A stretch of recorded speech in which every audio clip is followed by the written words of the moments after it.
sa ulo ng mga humahataw na balita. Hataw Balita. United States Ambassador to the Philippines Mary Kay Carlson nagpahayag ng kanyang pagkabahala kaugnay sa pagkasira ng mga coral reefs sa Rizal at Escoda Shoal na sakop ng teritoryo ng Pilipinas. Hataw Balita. United States government nagkaloob ng pinakabagong air asset sa Philippine Air Force na inaasang mas magpapalakas pa ng seguridad ng bansa. Hataw Balita. Issue ng 2022 confidential funds ng Office of the Vice President, naging mainit ang usapin sa plenaryo ng Kamara kahapon. Hataw Balita. Pangulong Ferdinand Marcos Jr. inihayag ang planong dagdagan ng buffer stock sa mga warehouse ng National Food Authority. Hataw Balita. Department of Information and Communications Technology, isa sa nakikitang solusyon sa gitna ng issue sa SIM registration ang National ID System. Hataw Balita. At Commission on Elections, binalaan ng local government officials na makikialam sa kanilang premature campaign operations. Hataw Balita. Una sa ating mga humahataw na balita, ipinahayag ni United States Ambassador to the Philippines Mary Kay Carlson ang kanyang pagkabahala kaugnay sa ulat ng Philippine Coast Guard ang Western Command kaugnay sa pagkasira ng mga coral reefs sa Rizal at Escoda Shoal na sakop ng teritoryo ng Pilipinas. Ayon kay Ambassador Carlson, ang pagkasira ng tirahan ng mga lamang dagat ay nakapipinsala sa ecosystem, gayon din sa buhay at pamumuhay. Nakikipagtulungan anyang Estados Unidos sa kanilang kaibigan, partners at kaalyado para protektahan ang mga likas na yaman. Hataw Balita. Magiging malaki ang epekto sa produksyon ng isda ng pagkasira ng dalawang bahura na nasa teritoryong sakop ng Pilipinas sa West Philippine Sea, ayon sa marine scientist na si Giovanni De Jesus. Maging mga Pilipino na dito umaasa ng supply ng isda ay labis anyang mapipinsala. Paliwanag niya ang Iroquois sa Reef at Sabina Shoal na bahagi ng Kalayaan Group of Islands na nasa West Philippine Sea ay kabilang sa breeding grounds o pangitlugan ng mga isda. Hindi lamang ang bansang Pilipinas ang umaasa rito. Pakinggan po natin ang pahayag ni marine scientist na si Giovanni De Jesus.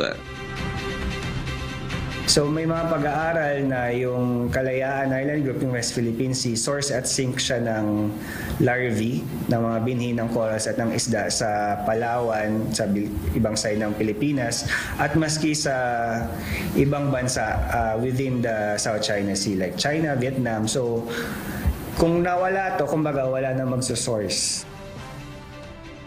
Malaki rin anya ang posibilidad na hindi na muling tumubo ang mga nasirang corals dahil tila kinayod na anya ang seabed ng mga bahura. Okay pa sana kung nandun may mga natira pang mga buhay kasi from mga buhay na corals pwede pang tumubo. Pero kapag totally ni-scrape mo na, parang binoldose mo na yung substrate, tapos wala nang matirang mga mas mahirap siya. Baka nga hindi natin makita yung makarecover pa siya. Hataw Balita. Isang bagong Cessna 208 Bravo aircraft ang nasa pangangalaga na ngayon ng Philippine Air Force matapos ang official turnover ceremony kahapon sa Clark Air Base sa Mabalacat City, Pampanga. Ang bagong air asset ng bansa ay malaking tulong sa pagpapalakas sa surveillance capabilities ng hukbong panghipapawid ng Pilipinas. Si Alan Manansala, humahataw. Hataw Balita. Inaasahang mas mapalalakas pa ng Department of National Defense ang pagbabantay sa seguridad ng bansa matapos ipagkaloob ng United States government ang pinakabagong air asset ng Philippine Air Force. Ito ang Cessna 208 Bravo Intelligence Surveillance and Reconnaissance o ICR aircraft na may kakayahang manatili sa himpapawid ng 5 oras at 30 minutos. Ang C-28 Bravo ay may cruising speed na 140 knots at may 912 nautical miles ang layo. At ang pinakatutungkulin nito ay magbigay ng aid para sa security concerns ng bansa gamit ang ISR operations. Ang ISR operations naman ay kayang mag-provide nito ng line of sights, live data at air-to-ground information streaming. The capabilities of the C-208 will play an important role in collecting intelligence, surveilling the Philippines' exclusive economic zone, and adding more situational awareness to the theater of operations. This aircraft will also be useful, particularly sa aftermath ng disasters on the Ardana mission so that we could assess the damage during calamities. Nauna na rito, may 2 unit nang ibinigay ang Estados Unidos sa bansa noong Hulyo 24, 2017. Ang unang 2 eroplano na C-208B ay bahagi ng U.S. National Defense Authorization Act Building Partnership Capacity Program. Ayon kay Defense Secretary Gilberto Teodoro Jr., indikasyon ang bagong bigay na aircraft ng Amerika na lumalakas pang alyansa ng 2 bansa. Bukod sa susuporta ito sa mga operasyon sa loob ng bansa para sa seguridad, pangangalaga ng teritoryo at pagtugon sa mga kalamidad, good timing din ito ngayong patuloy ang banta sa soberanya ng Pilipinas at kapayapaan sa rehiyon. National peace cannot be sustained if we cannot secure our sovereign rights in these areas which rightfully belong to the Filipino people and our successors.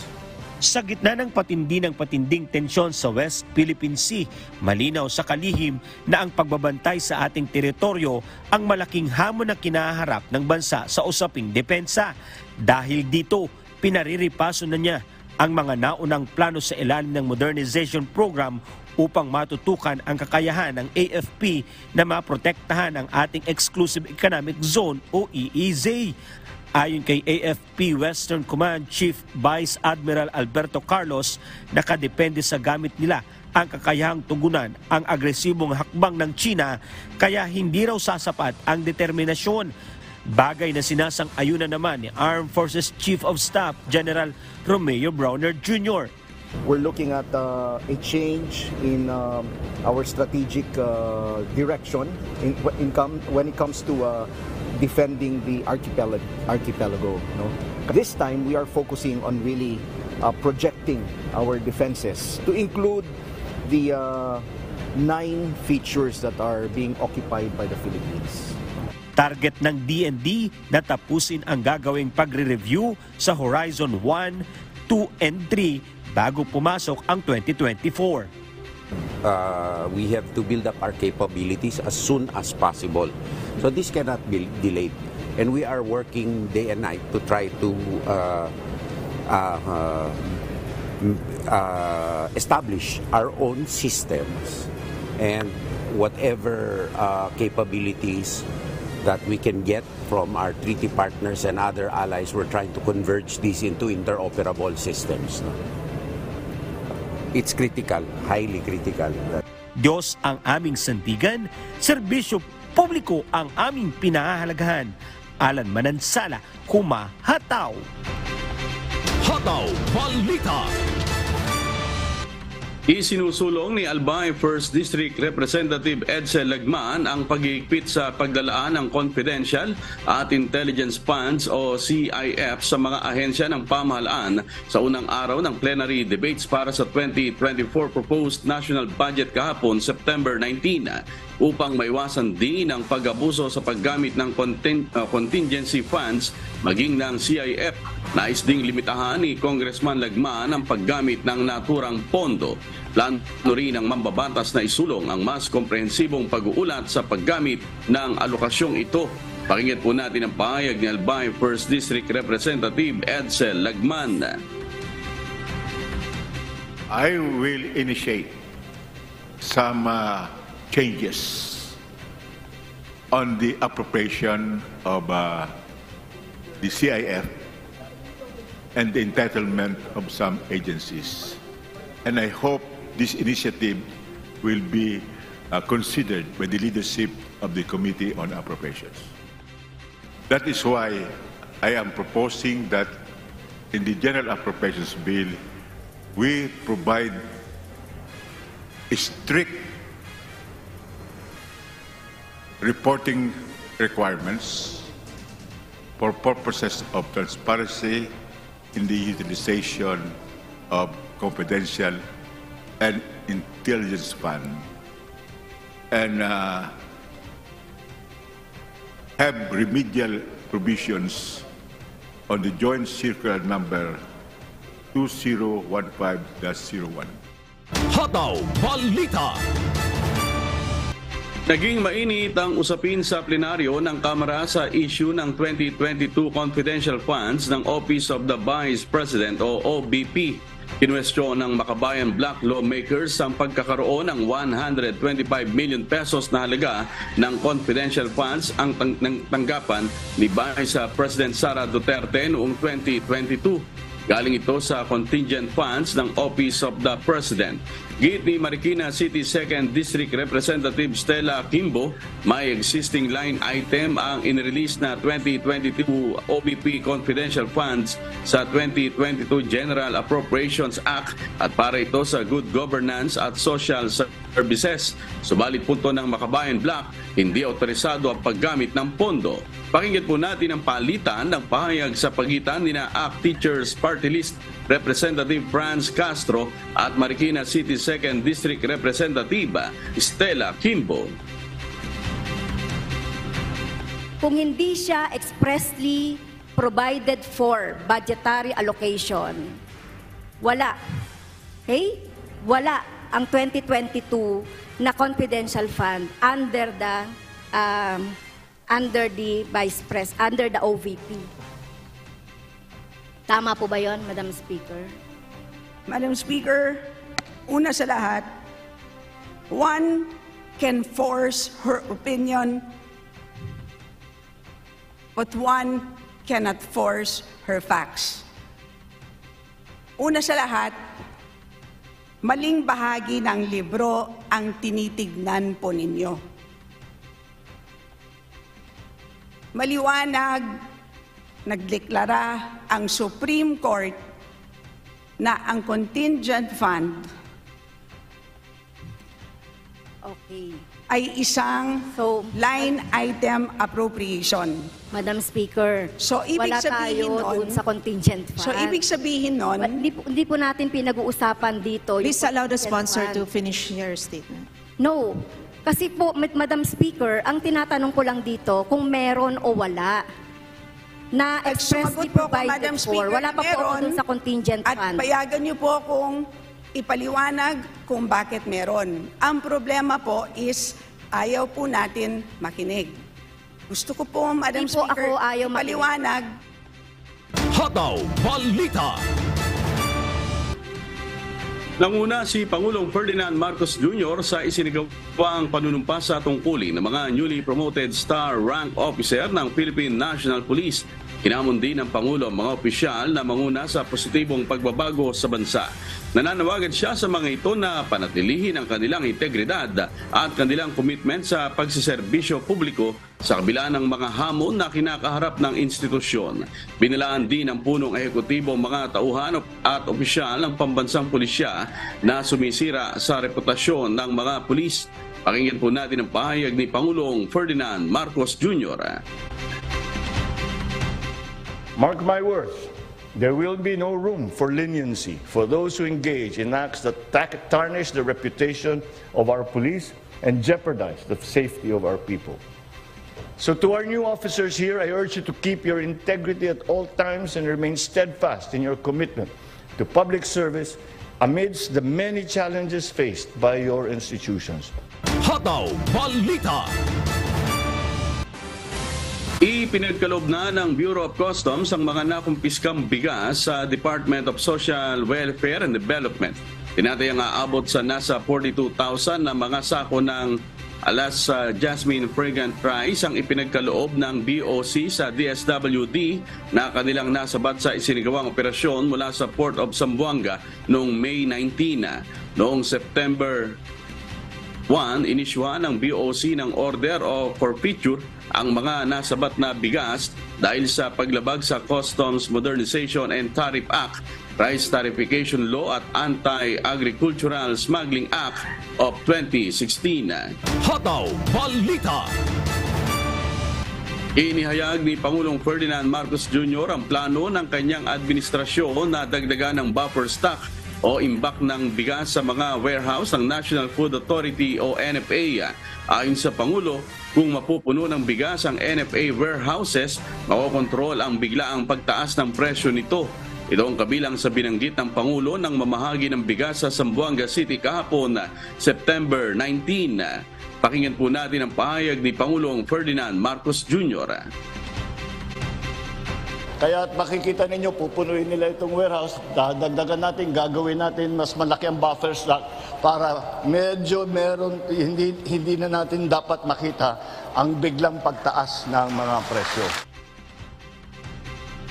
Ang ipinamahagi sa mga beneficiary ng Pantawid Pamilyang Pilipino Program o 4Ps ay bahagi ng 42,180 na smuggled na sako-sakong bigas na nakumpiska ng Bureau of Customs sa kanilang isinagawang warehouse raid sa isang barangay sa Zamboanga. Ito ay itinurn over sa Department of Social Welfare Development para sa distribution pa nito sa iba pang mga benepisyaryo sa rehiyon. Hataw Balita. Ipinaliwanag ni Pangulong Ferdinand Marcos Jr. ang ginagawang hakbang ng pamahalaan upang matiyak na sapat at abot kamay ang presyo ng bigas, kabilang na ang pagtatakda ng price cap at pagtataas sa buying price ng palay. Ayon kay Pangulong Marcos, kabilang sa dapat pang higpitan ay ang pagbabantay sa pagpasok ng ilegal na importasyon ng bigas. Pakinggan po natin ang pahayag ni Pangulong Ferdinand Marcos Jr. Kailangan natin higpitan ang pagbantay sa mga illegal na imported o smuggled na bigas. Kasi po, ang nangyayari po, itong mga smuggled na bigas, yung may-ari niyan, hindi po nila ipagbibilihan. Mag-aantayan, iipitin nila yung supply hanggang tumaas ang presyo. Yun yung nakikita natin, kaya nagtaasan ang presyo ng bigas. Ayon naman sa Bureau of Customs, nakikipag-ugnayan na sila sa mga bansang nagsusupply ng agricultural products gaya ng Vietnam, Thailand, Cambodia, Myanmar at maging sa India upang mabatid kung alin lang ang nabigyan ng permit ng Department of Agriculture para magpasok ng bigas sa Pilipinas. Pakinggan po natin ang pahayag ni Bureau of Customs spokesperson, Attorney Vincent Philip Moranilla. Pinag-iigting din po namin ang aming valuation system, no, para po tama ang buwis na binabayaran ng mga importers ng mga agricultural products, no, at hindi po nila ito ika-classify sa ibang klase para po makapandaya sa babayaran nilang buwis. Ang tinig ni Attorney Vincent Philip Moranilla, ang tagapagsalita ng Bureau of Customs. Sa huli, ayon sa Pangulo, hindi lamang presyo ng bigas ang kanilang binabantayan. Tinitiyak rin anya ng pamahalaan na magkakaroon ng magandang hanap buhay ang mga magsasaka. Hataw Balita. Wala umanong balak ang ilang magsasaka sa Central Luzon na ibenta sa National Food Authority ang kanilang aanihing palay sa kabila ng dinagdagang buying price ng palay. Si Nestor Torres humahataw. Hataw Balita. Ipinagpauna ng ilang magsasaka sa gitnang Luzon na hindi nila ibebenta ang aanihin nilang palay sa National Food Authority o NFA ngayong harvest season. Ayon kay Rufino Esguerra, magsasaka sa Nueva Ecija, kahit dinagdagan pa ng 3 piso ng pamahalaan ang presyo ng sariwa at yung palay ng NFA, mas pipiliin pa rin nilang ibenta sa mga trader ang aani nilang palay dahil mas mahal itong binibili sa kanila, lalo na't kung magandang klase. Doon sa 23 per kilo, kung sa dry yun, malayo pa rin yung diferensya compare sa traders. Kasi ang traders kumukuha hanggang hanggang 27. So, ang laking diferensya para kung ibibigay doon ng mga magsasaka. Ngayon sa sariwa naman, yung mga traders kumukuha sila hanggang 22. Sariwa pa lang yun, ha? Kung kukunin halimbawa 16 to 19 ang parameters ng gobyerno, ang laki pa rin ang diferensya. Marami sa mga magsasaka nakakontrata na sa mga trader dahil sa mga bayarin nila sa mga inutang na farm input. Kung papantayan o tataasan at bibigyan sila ng puhunan ng pamahalaan, baka sakaling maibenta nila ito sa NFA. Pero sa ngayon, hindi anya nila ito magagawa. Lamang pa rin yung traders kasi oras na matapos yung pinimbang, on the spot yung payment na ibibigay na nila. So, tingin ko, pwede yan kung paparehas yung government o mas maganda sana kung mas mataas pa yung government. Kami naman sana ay nasusubaybayan ng gobyerno para pagka umaanin na kami, may pagbebentahan na kami. Sana ganon na makatatapat sa presyo ng mga traders. Opo. Ngayon, kanya naman kami nagbebenta sa mga traders, doon din kami nakakahiram ng puhunan.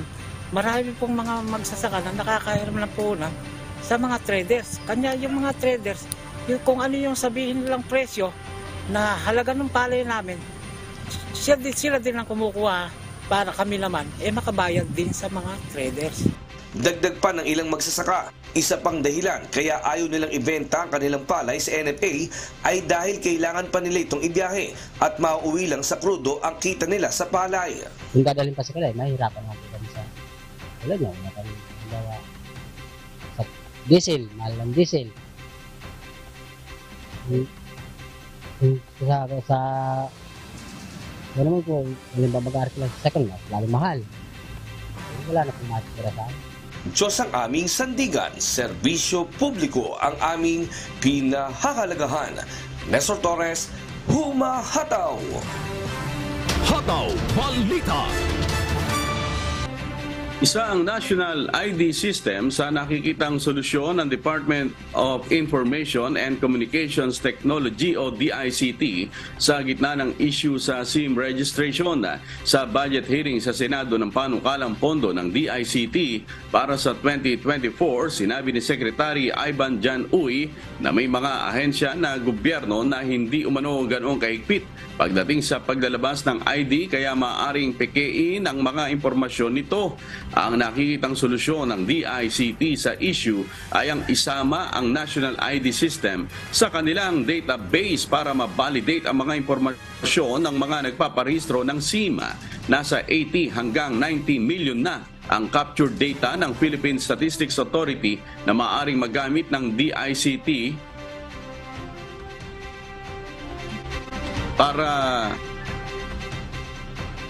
maaaring magamit ng DICT kapag naisaayos na ang e-government platform. Kaya mungkahi din ni Secretary Uy pagsumitihin ng telecommunication companies o telcos ng mga kahina-hinalang registrant. Pakinggan po natin ang pahayag ni DICT Secretary Ivan Jan Uy. Classic would be the TIN card, the TIN number. The BIR prints it for you and gives you this card, but blanco po yung picture. So it's up to you now. If you want to put a monkey's picture there, you can always put. On the prepaid side, let's say if the credentials that were submitted was really a passport or something that is more reliable, then maybe hindi. Pero kung barangay ID yan or a TIN number where in-upload lang yung then maybe that can be subject to a revalidation process. Hataw Balita! Sinita ng isang mambabatas ang umano'y mabagal na paggamit ng pondo ng Department of Information and Communications Technology o DICT sa kabila ng paghiling nito ng dagdag pondo para sa susunod na taon. Nasa 9.8 billion pesos ang panukalang pondo ng DICT at attached agencies nito para sa susunod na taon. Ngunit hiling ng DICT na madagdagan sila ng 5.6 billion pesos para sa pagpapagawa ng opisina, e-Government System Development Program at cybersecurity. Pinuna ni Senator Grace Poe ang mababang paggamit ng pondo o utilization rate ng DICT ngayong taon. Ayon sa ahensya, nasa 25% ang nagamit nila sa 2023 budget at target nilang magamit ang nasa 70% ng pondo bago matapos ang taon. Pakinggan po natin ang pahayag ni Senator Grace Poe. Utilization rate yung baba-baba naman. Tapos hingi kayo ng additional budget. Ano yan, last minute magkakram kayo para magbayad na lang. May mga utang pa nga kayo na hindi ninyo nababayaran. Samantala, nagsagawa naman ng isang executive session ng mga senador para sa mga tanong na may sensitibong paksa, gaya ng may kinalaman sa national security at paglaban sa online sexual trafficking. Kasama rin sa pinag-usapan sa executive session ang hiling na confidential funds ng ahensya. Hataw Balita. Mahigit 8,000 telco tower permits na ang naaprubahan ng mga local government unit ayon sa Department of the Interior and Local Government. Patay sa datos ng DILG, mayroon ng kabuang 8,311 na mga permit at clearances para sa pagtatayo ng cellular towers ang naaprubahan na ng mahigit sa 600 mga lokal na pamahalaan sa buong bansa. Habang mayroon pang mahigit sa 2,400 permits ang kasalukuyan pang pinoproseso. Nauna nang pinirmahan ni Pangulong Ferdinand Marcos Jr. ang isang executive order na layong gawing mas mabilis at simple ang proseso sa pagpapatayo ng telecommunications at internet infrastructures sa bansa. Hataw Balita. Nananawagan ng Commission on Elections o COMELEC sa mga local government official na iwasang pakialaman ng kanilang kampanya laban sa premature campaign. Bunsod ito ng kanilang natanggap na maraming ulat na may mga lokal na opisyal ng pamahalaan ang pinipigilan umano ang kanilang mga tauhan sa pagtatanggal ng illegal na campaign materials o poster. Ayon kay COMELEC Chairperson George Erwin Garcia, pati ang pag-i-issue ng show cause order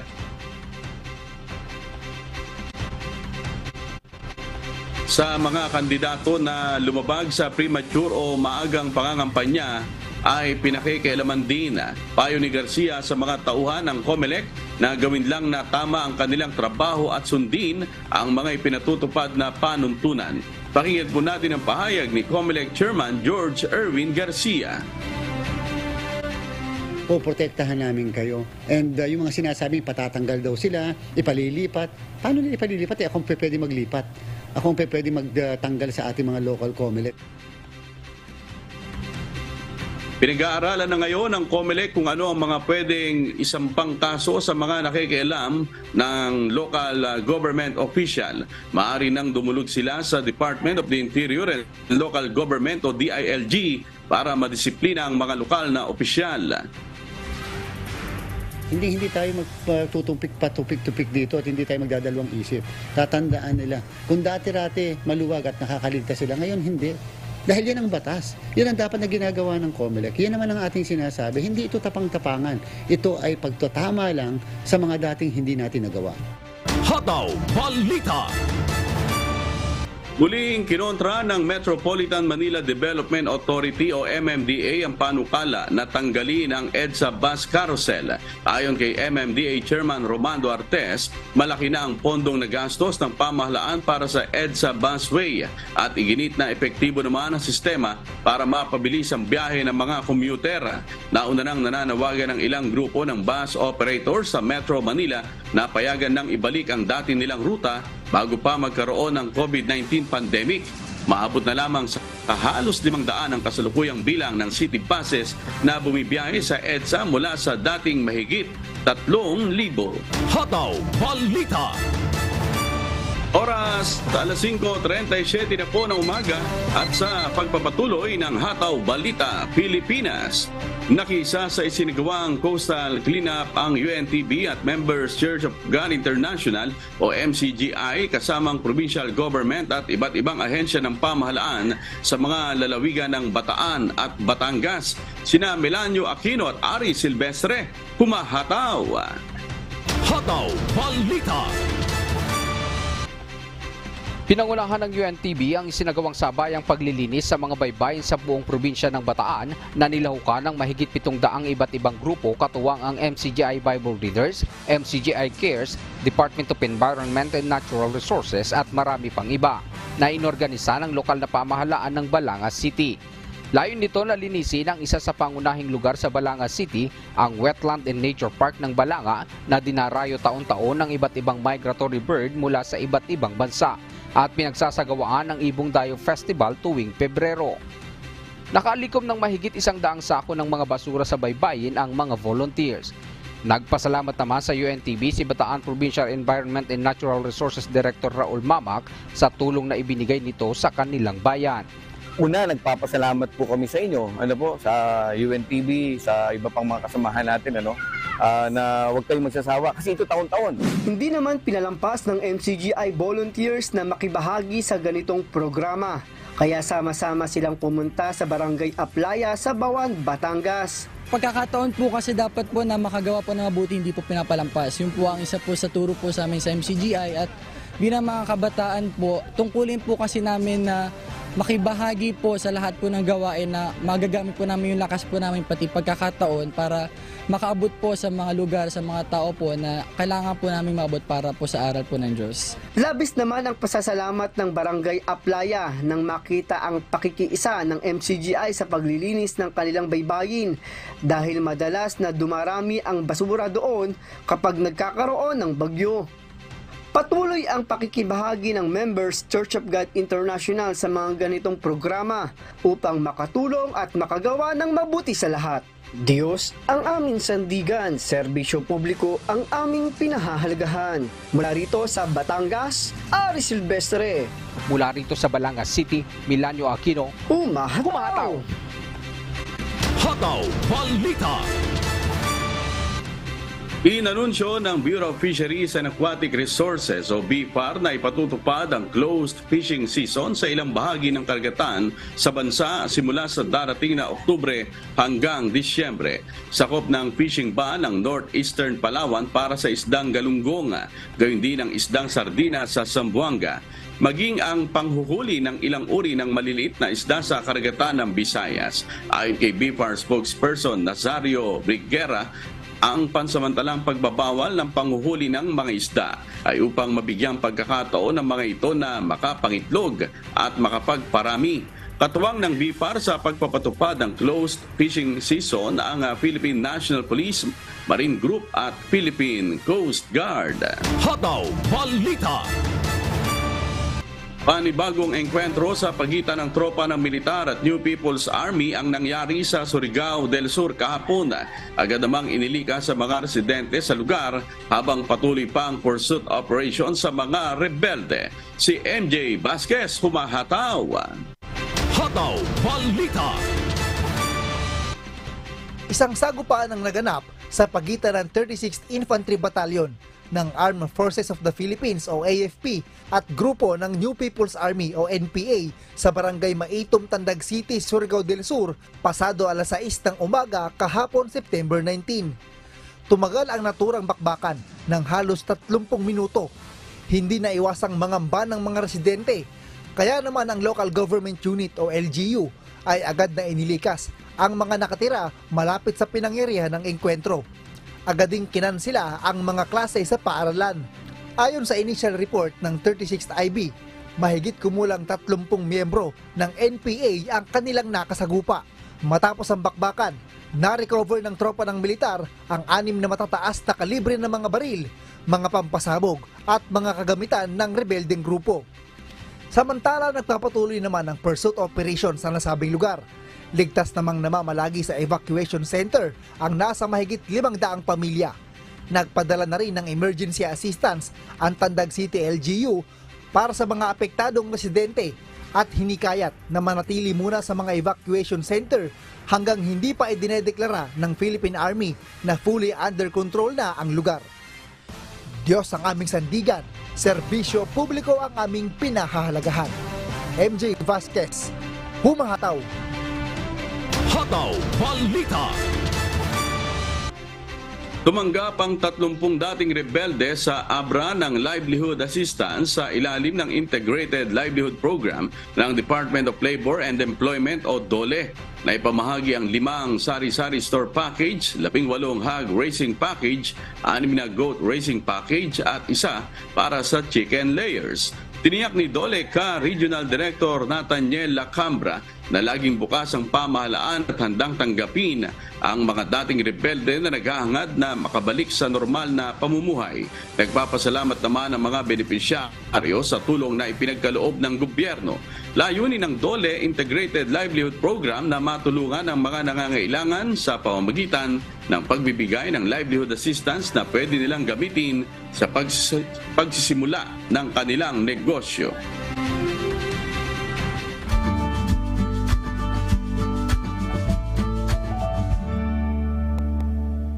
Alamin natin ang magiging lagay ng panahon sa iba't ibang bahagi ng bansa ngayong araw ng Miyerkules. Panoorin po natin ang update mula sa Philippine Weather Bureau Pag-asa. Sa ating latest satellite images, makikita nyo wala ho tayong minomonitor na anumang low pressure area o bagyo man sa loob o labas ng Philippine Area of Responsibility. At ito pong Intertropical Convergence Zone, pag sinabi nating ITCZ, ito yung pagsalubong ng hangin mula sa magkaibang hemisphere ang nagdudulot ng maulap na kalangitan, partikular na sa ilang bahagi ho ng Mindanao, lalo na ho dito sa may Davao Region, Zamboanga Peninsula at ilang bahagi ng BARM. Samantala ho, ito nga Kamaynilaan at itong bahagi ho ng Luzon at Visayas, inaasahan naman natin na medyo mainit pa rin yung tanghali habang mas malaki yung tsansa ng mga pag-ulan sa hapon hanggang sa gabi, dulot ng mga localized thunderstorms. At bagamat wala naman tayong minomonitor na low pressure area, inaasahan pa rin natin hanggang isang bagyo ho yung maaari pa rin mabuo o pumasok sa loob ng Philippine Air Responsibility hanggang sa pagtatapos ng buwan ng Setyembre. Itong bahagi, itong eastern section ng bansa, itong sa may bahagi ho ng Pacific Ocean, patuloy natin minomonitor dahil hindi tinaalis yung posibilidad na magkaroon ng low pressure area dito sa may bahagi, silangang bahagi ng ating bansa.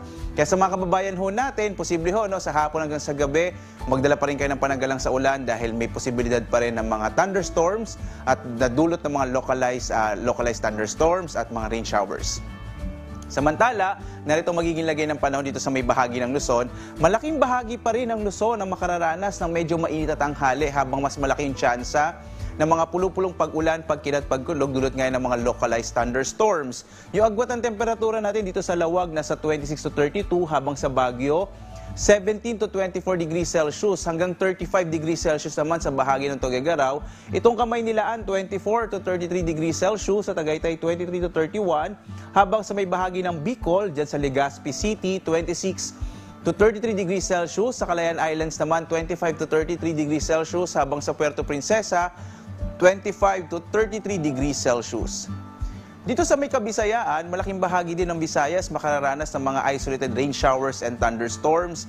Possible sa hapon hanggang sa gabi, habang agwat ang temperatura sa Iloilo 25 to 32 degrees Celsius, sa Cebu 25 to 32 degrees Celsius, habang sa Tacloban 25 to 33 degrees Celsius. Kagaya ng binanggit ko ho, itong bahagi ng Mindanao makararanas ng medyo maulap na kalangitan dulot ng Intertropical Convergence Zone. Kaya yung area ng Zamboanga Peninsula, Davao Region, sa may bahagi ng Sultan Kudarat, sa bahagi din ho ng Maguindanao at gayon din sa may bahagi ng Sarangani, dito sa may bahagi ng Soc-Sargen, asahan pa rin ho yung tsansa ng maulap na kalangitan na may mga pag-ulan ngayong araw. At sa nalalabing bahagi ho ng Mindanao, dito sa may bahagi naman ng Northern Mindanao, kasama yung Caraga at nalalabing bahagi din ho ng BARM. At inaasahan ho natin yung mga isolated rain showers and thunderstorms. Yung agwat ng temperature natin sa Zamboanga 24 to 32, sa Cagayan de Oro 25 to 31, habang sa Davao hanggang 32 degrees Celsius. Wala pa rin ho tayong nakataas na gale warning. So ibig sabihin, ligtas hong pumalaot yung mga sasakyang pandagat at malilit na mga bangka dito sa mga baybayin ng ating bansa. Pero tayo dito sa Pag-asa, patuloy tayo nagpapaalaala kapag meron ho tayong mga thunderstorms, posibleng biglang lumakas yung alon ng karagatan, dulot ng mga bugso ng hangin. Kaya iba yung pag-iingat pa rin ho para sa mga kababayan natin. Ang araw ho natin sisikat mamayang 5:45 na umaga at lulubog, ganap na 5:54 ng gabi. At napanood po natin ang ulat mula kay Pag-asa Weather Specialist Obet Badrina. Tandaan, sa bawat araw na ating nasisilayan, tayo'y magpasalamat sa Diyos na may lalang. Hataw Balita. Bigo pa ring matukoy ng mga otoridad ang mga suspect sa pagpatay sa isang barangay kagawad sa bayan ng Donsol, Sorsogon. Nagpapatuloy naman ang validation sa insidente kung ito ba ay election-related violence incident. Si Brian Baldarahe, humahataw. Hataw Balita. Palaisipan pa din ang motibo ng pagpatay sa isang barangay kagawad sa bayan ng Donsol sa Sorsogon na naganap noong Sabado ng gabi, September 16. Dahil dito, hindi pa rin masabi ng Philippine National Police na election-related incident ang nasabing pangyayari. Ito'y kahit na ang pinatay na barangay kagawad ay kasalukuyang kandidato pa rin sa darating na barangay at sangguniang kabataan election. Itong kaso na to is still suspected election-related incident. Kasi sir, wala pa nga kaming motive kung bakit siya pinatay. And hindi pa kami makapagbigay, di pa makapag-decide yung validating committee kung pasok ba to bilang election-related incident. So sa ngayon sir, suspected pa lang po siya. Matatanda ang pinatay ng mga hindi pa nakikilalang mga suspect si incumbent Barangay Kagawad Ferdinand Katiang ng Barangay Ugod sa bayan ng Donsol, Sorsogon. Ayon sa mga otoridad, 2 lalaki ang pumasok sa bahay ni Kagawad Batiang dakong alas 7 ng gabi noong Sabado. Dito walang habas na pinagbabaril ng mga suspect ang biktima at agad itong tumakas sa hindi malaman direksyon. Sinubukan pang isugod ng MDRRMO Donsol ang biktima, subalit idineklara ito ng doktor na dead on arrival. Sa inisyal na investigasyon ng pulisya, nakuha sa crime scene ang 3 basyo ng bala ng 45 caliber na baril at 4 na basyo ng bala ng 9mm na baril. Nakikipag-ugnayan na din ang Donsol MPS sa pamilya at malalapit na kaibigan ng pinatay na barangay kagawad upang malaman kung may kinalaman ba ito sa pagiging opisyal nito ng barangay. Nasa point of mourning pa yung kapamilya niya. So wala pa kami sir sa kanila nakukuhang information kung if ever may alam sila sa pagpatay. Pero kami naman sir, NPS, hindi lang kami nakafocus sa family, pati po sa mga kaibigan and sa mga kasamahan niya sir. Bumuo na ng Special Investigation Task Group ang Sorsogon Police Provincial Office upang magsagawa ng malalimang investigasyon sa pangyayari. Diyos ang aming sandigan, serbisyo publiko ang aming pinahahalagahan. Brian Baldarahe, humahataw! Hataw Balita! Nagtipon-tipon ng mga kandidatong tatakbo para sa barangay at sangguniang kabataan election sa Santo Domingo, Albay upang magkaroon ng peace covenant at forum para maisulong ang ligtas at payapang halalan sa bayan. Si Ryan Salatandol, humahataw. Hataw Balita! Tinatayang lampas sa 800 mga kandidato para sa nalalapit na barangay at sangguniang kabataan elections o BSKE mula sa 23 barangay sa bayan ng Santo Domingo, Albay ang nakilahok sa Peace Covenant signing at forum ng mga tatakbo sa halalan. Layo ng pagtitipon na masiguro ang pakikipagkaisa ng lahat ng mga office heads ng bayan at ng mga kandidato na magkaroon ng ligtas, mapayapa at tapat na eleksyon sa kanilang bayan. Pinangunahan ang naturang aktibidad ng Local Government Unit ng Bayan ng Santo Domingo, Albay, Philippine National Police, Philippine Army at ng Commission on Elections o COMELEC. Dito rin ipinahayag ng pambansang pulisya ang kahalagahan ng pakikipagkaisa at ang magiging partisipasyon ng bawat kandidato upang makamit ang maayos na eleksyon.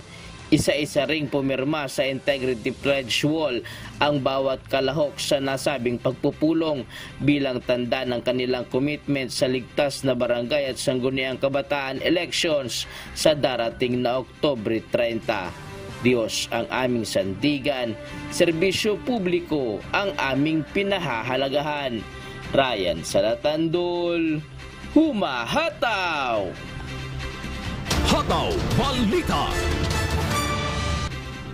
Good news po sa mga tricycle driver sa Bacolod City. Sa gitna ng pagtaas ng presyo ng gasolina, pagkakalooban po ng fuel subsidy ng lokal na pamahalaan ang nasa 5,000 tricycle driver sa Bacolod City. Sa ilalim ng City Ordinance 1003 o Fuel Subsidy Program Ordinance, pagkakalooban ng tig 1,000 pisong fuel assistance ng lungsod ang mga qualified tricycle driver.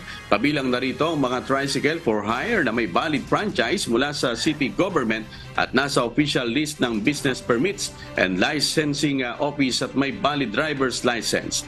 Nitong Biyernes, September 15, inumpisahan na ng Bacolod City Government ang pamamahagi ng fuel subsidy sa dalawang tricycle operators sa lungsod. 5 million pesos ang inilaang pondo ng city government para sa 5,610 tricycles for hire na may mga prangkisa. Hataw Balita. Pasok sa top 12 finalist ng Best Cordillera Tourism Village 2023 ng Department of Tourism ang iba't ibang destinasyon mula sa mga lalawigan ng Ifugao, Kalinga at Mountain Province. Kabilang ang Batad Rice Terraces Village sa Banawe, ang Nagakadan Open Air Museum sa Kiangan at ang Chaya Tourism Village sa bayan ng Mayoyao sa Ifugao Province. Gayun din ang Balbalasanga Tourism Village sa Balbalan, Bagong Bayan, Tourism Village sa Tabuk City at ang Buskalan Tatu Bilya sa Buskalan sa lalawigan naman ng Kalinga. Kasama rin sa mga finalist ang Bila Tourist Village at ang Ginsadan Tourism Village na kapwa matatagpuan sa bayan ng Bauco, Mountain Province at ang Barangay Losad sa bayan naman ng Sabangan. Sa ilalim ang mga ito sa sustainability categories bago ang final inspection at assessment. Hataw Balita. Ayan, ang bilis po ng ating oras, kaya shoutout na ho tayo sa mga sumusubaybay ho sa atin, sa ating mga suki. Gaya po ni Elena Yang, yan, nakatutok siya sa YouTube. Mula po yan sa Sinfung, Taiwan, kay Emma Chikuhara. Mula naman sa Japan, Hector Pasagi, Christopher Caban from Dasma, Cavite, Jorsky Ando Junior. Sa Facebook naman, nandyan sila Valentin Basanyes, Galicia, Hener Aliparo, Vivian Moneda, Reynaldo Laya, at sa aking unika iya si Elisea. Ayan, sa buong Pilipinas at sa iba't ibang panig ng mundo. Ganun din sa mga tagapakinig ng Hataw Balita Pilipinas sa Radyo La Verdad 1350. At day 8 na po tayo sa nagpapatuloy na mass indoctrination ng MCGI. Mamaya pong muli, alas 7 ng gabi Philippine Standard Time sa official MCGI social media accounts. Kabilang po ang MCGI channel, ang official YouTube channel ng Members Church of God International. Patuloy rin po namin kayong inaanyayahan na makisa sa Global Prayer for Humanity tuwing Lunes hanggang Biyernes alas 9:30 ng gabi. Ito po ay nakastream ng live sa lahat ng MCGI social media accounts. Ang Global Prayer for Humanity ay bukas po sa lahat, anuman ang inyong relihiyon o lahi. Mga kasangbahay, kung meron po kayong balitang hindi ninyo napanood o kaya ay may nais kayong muling panoorin sa Hataw Balita Pilipinas, bisitahin lamang po ang aming mga official social media account. I-like at i-follow ang UNTV News and Rescue Facebook account at i-click ang subscribe button sa UNTV News and Rescue YouTube channel. Mapapanood nyo rin po rito ang iba pang news programs ng UNTV, pati na ang iba pang videos na nag-iisang public service channel. Kaya, subscribe, like, and share.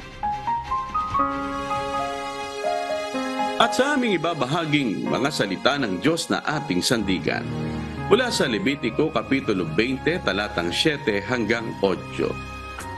Magpakabanal nga kayo, at kayo'y maging banal, sapagkat ako ang Panginoon ninyong Diyos, at iingatan ninyo ang aking mga palatuntunan, at inyong isasagawa. Ako ang Panginoon na nagpapabanal sa inyo.